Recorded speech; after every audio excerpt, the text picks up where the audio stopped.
Hello and welcome to the Superposition Guys podcast. My name is Yuval, and my guest today is Marcin Dukalski of the Aramco Research Center. Marcin discusses his team's focus on advanced computing for Aramco's upstream business, elaborates on the computationally intensive nature of subsurface imaging, and how they are working to make it more manageable through quantum computing. We discuss a hybrid approach, combining quantum and classical computing, talk about when he expects end users of Aramco to begin solving shallow subsurface anomaly estimation problems using quantum computers, and much more. We hope you enjoyed this episode. Hello, Marcin, and thank you for joining me today. Hello, Yuval, and happy to be here. Thank you for having me. Excellent. So who are you and what do you do? Well, currently I'm leading a team of quantum computing researchers at the Aramco Research Center in Delft in the Netherlands. So our center focuses on advanced computing for the upstream business on Aramco as a whole. And a couple of years ago, our management recognized that Aramco is a very important emerging technology, and that's where they dedicated resources for us. And here I am.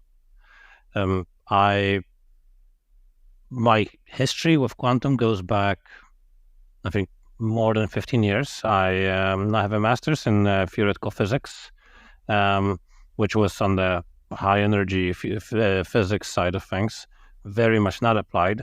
So after graduating, I decided that I would like to do something a whole more applied. And that was back in 2009 when I came to Technical University of Delft, and I applied for a PhD position in quantum computing, which I was very happy to get. And for the next 4 years, I worked on trying to understand the mathematics or trying to model quantum hardware. Specifically, we looked at NV centers and transmon qubits, and mostly aspects of what does practical quantum measurement look like and how does this relate to decoherence. I actually had a chance to see a quantum measurement in action because we managed to stretch it out in time and then do some parity measurements and entangle some qubits. That was a lot of fun.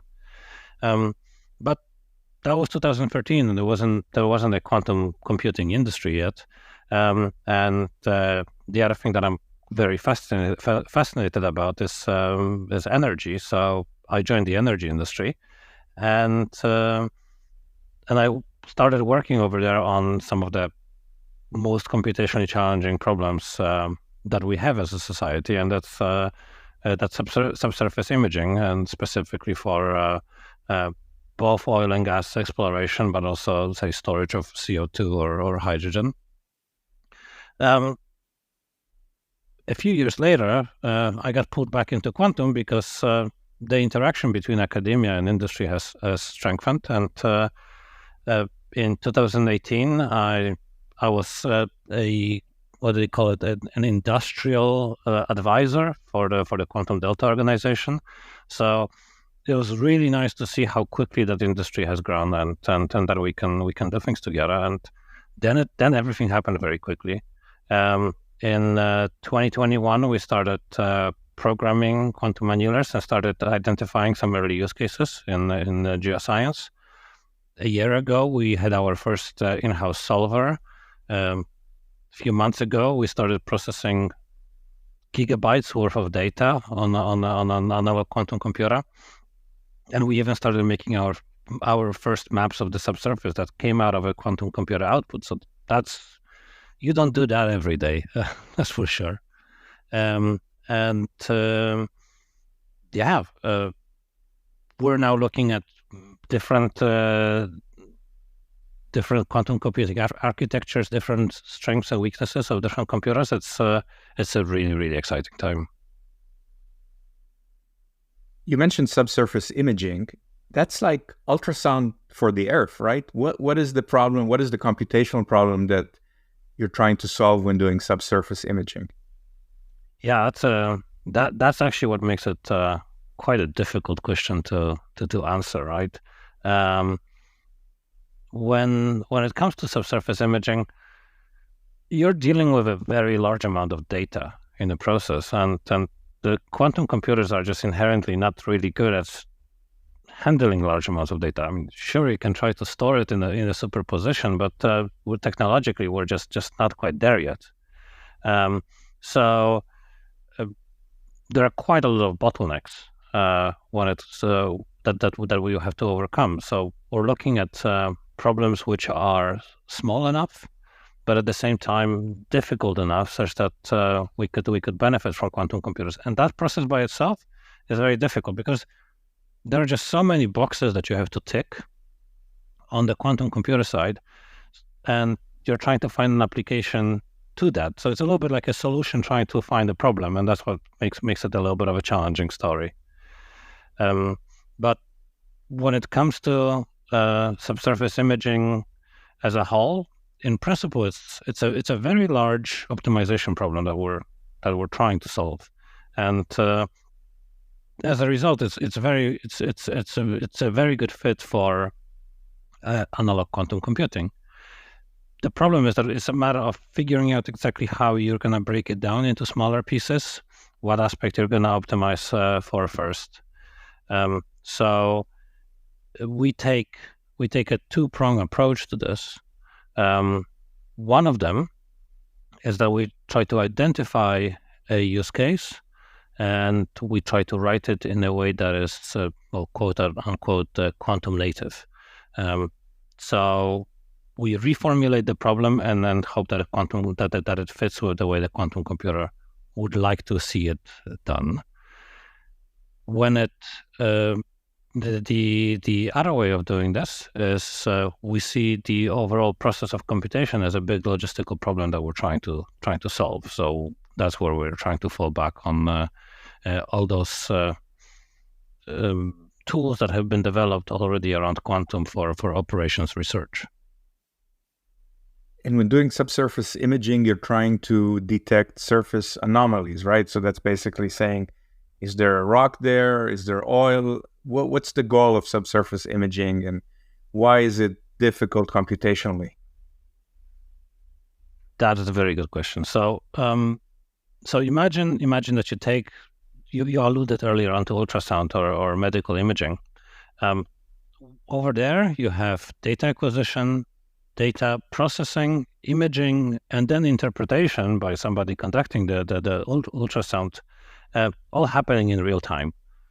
When you try to do the same thing for subsurface imaging, data acquisition takes months, and you start collecting petabytes of data, and processing and imaging could take also many months. The entire project could run into a year or more, and there is a lot of supercomputing involved.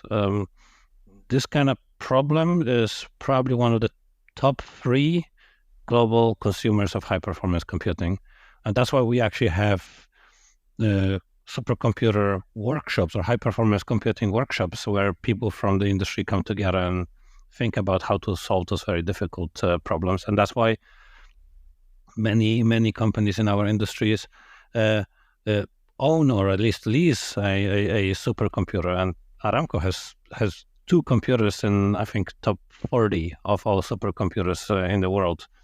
That's how big of a problem this really is. You mentioned anomalies, and that's indeed one of the first applications that we have developed.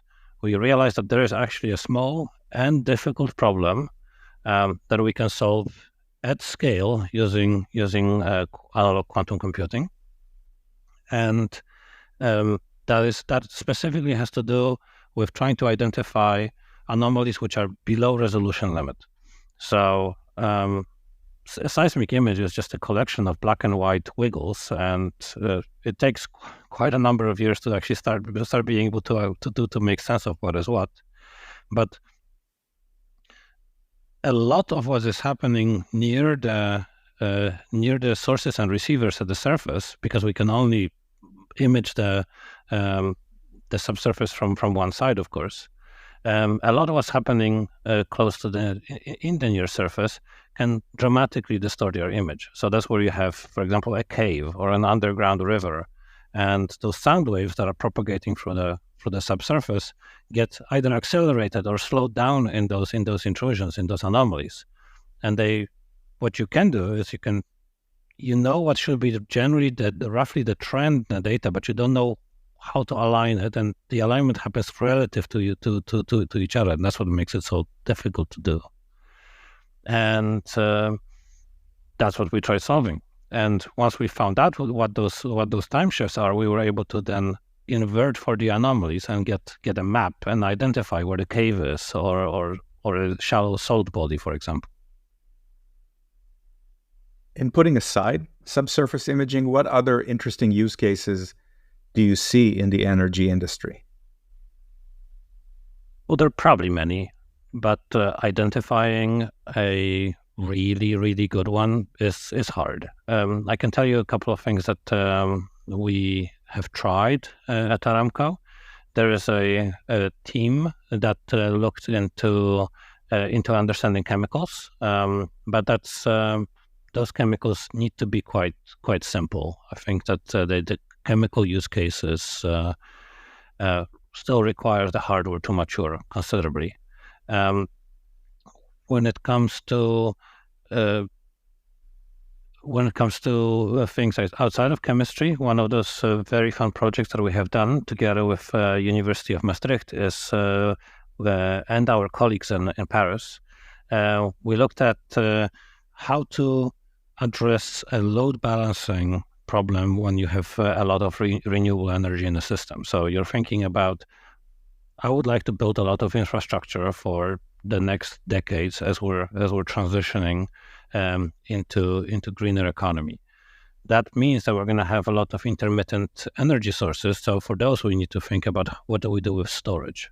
That requires a fair amount of modeling, but also thinking about how much of the storage you want to be prepared to build optimally, so such that you can address the intermittency of renewables. So that's a project that we ran for about almost a year now, and with some really interesting results. Scale is still an issue, but I think this is one of the big general directions that we're going to continue exploring. You mentioned supercomputers and the large investment that energy companies have made and are making in supercomputers. Do you see quantum being, do you see primarily algorithms being hybrid algorithms where classical and quantum work hand in hand? Or do you see them primarily as separate things? Or maybe you don't care, you just need the results. I think that most pragmatic people will tell you that they really don't care. They would indeed like to just see the result. But I'm the person whose job it is to make it happen, right? So from my perspective, it's always going to be a hybrid approach. There are two reasons for this, or maybe two sides of the same coin even. One side, we're just not there yet. So what can we do with the quantum computers that we have available right now? We can solve increasingly relevant optimization problems, and we're just about to start being able to compete with classical computers. But to be able to solve a relevant problem of that size, we need to break it down into digestible chunks. This means that we're going to continuously alternate between a classical and a quantum computer as we're trying to solve a bigger problem. On the other side of the same coin is, you give me a better quantum computer with more qubits that can simultaneously study a much higher number of combinations at the same time. I'm going to come up with a bigger problem, and I'm still going to need to alternate between a classical and a quantum computer. I guess the question at some point is going to be, will the classical computers be the ones that will kind of start not being able to keep up with the quantum machines in the coming years? I think this will be interesting to see. Do energy companies care about energy consumption? I mean, this is obviously a little bit of a tongue-in-cheek question, but one of the things about supercomputers is that they take megawatts and megawatts of energy. And would you use a quantum computer if it produced the same results except that it needed much lower energy? Is that a consideration for an energy company? Oh, well, I think I definitely would. I think saving energy, there are two reasons. Typically, supercomputers not only consume a lot of energy, but they also consume a lot of conventional energy, because you'd like to make sure that you have a reliable stream of electricity powering your data center. And indeed, they consume at the orders of tens of megawatts sometimes, and so that's a consumption of a small town. So if we can reduce that, then not only we save energy, but we also reduce our carbon footprint, and that's very important to any company these days. And energy companies are definitely among those. Now, here is a little bit of a problem, because we're not going to replace a classical supercomputer with a quantum computer simply because, well, let's start with the fact that a quantum computer by itself, in my opinion, I think is a little bit of a misnomer. It really is a quantum processing unit of sorts. It, at least for the time being, it will be acting as an accelerator for example, solving optimization problems. So it will not be replacing a supercomputer. It will be amending a supercomputer. So maybe we'll be able to overall reduce power consumption by being smarter about how we solve optimization problems, but that energy consumption will be reduced to try to solve only some of the computational tasks and not all of them. What I have seen, and one of the things that we are trying to do, is the way we'll try to be clever about how we perform computation, with the goal of reducing both the computational time, but also as a result, energy and carbon footprint, is that we could try to use quantum computers to help manage this process more efficiently. And as a result, this would reduce the energy consumption. When it comes to just looking at the computer and just comparing the specs, one is 10 megawatts, the other one is 20 kilowatts, I think that's not a very good comparison, because it just simply doesn't work this way. And so that's for the analog computers. When it comes to the gate-based quantum computers, I don't think we really established how energy hungry they will be, because the amount of control electronics that will need to go into this. I'm not sitting in this area, so I shouldn't be the one speaking out on it, but I have seen voices, I think it's the Quantum Energy Initiative, where people are quite concerned about whether those devices actually will consume less energy. You mentioned some results that you received on the subsurface imaging related problems. Do you think quantum computers are useful today for the energy industry, other than sort of in the exploratory sense? And if not, when would you estimate that they become truly useful? I think last Friday. Last Friday is when we managed to run our very first job, where we took seismic data and we managed to produce a subsurface image from within our software, our production software environment. It's still a developer's setting, but if all goes well, by the end of the year or maybe early next year, end users will be able to solve the shallow subsurface anomaly estimation problem using a quantum computer at our company.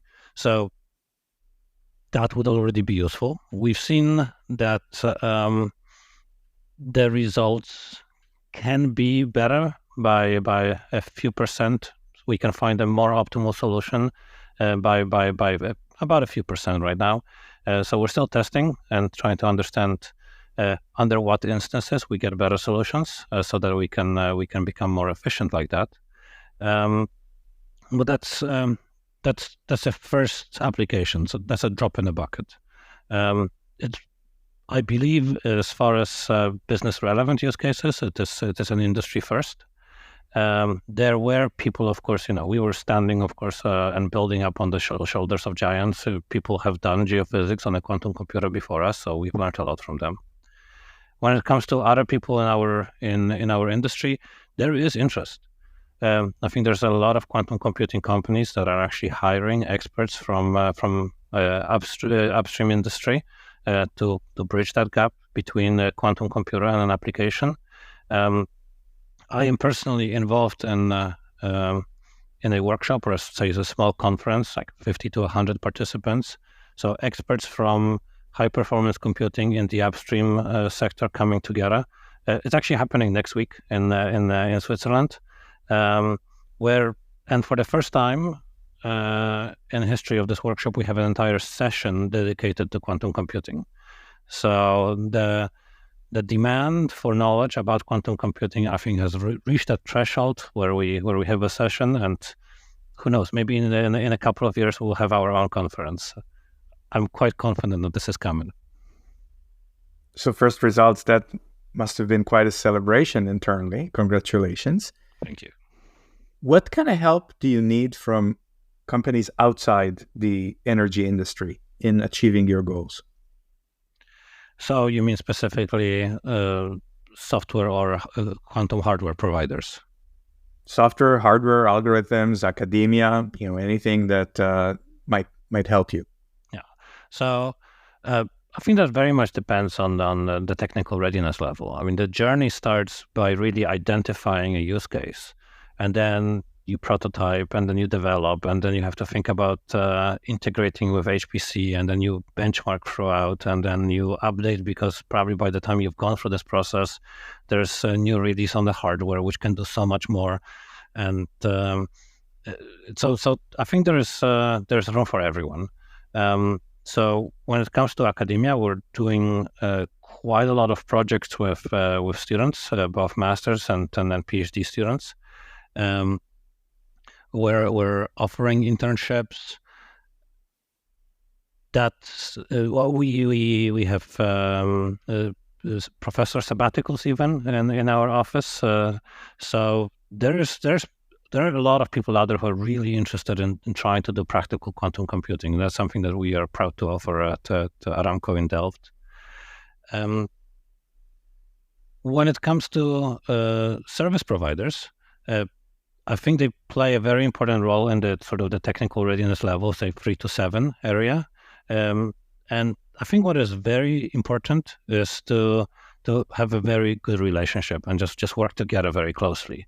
I've seen too often a service provider interact with a big client, such as a big company. And the big company, somebody in the big company would say, "Oh, quantum computing, I don't understand this very well, but here is this very big problem that I struggle solving. Why don't you get a crack at that?" And the interaction sort of stops. The service provider goes away, works on it, and it later comes up back that there wasn't sufficient alignment early on to make this work. So I think that this continuous engagement is very important. But I think there's a little bit of a problem with even that approach, because when you have a sufficiently difficult problem in the industry, there's definitely been people that have tried working on it for many, many years, which means that there's so much knowledge in the company that simply people might not have the time to be able to share with you and continuously guide you through the process as you're trying to make this quantum.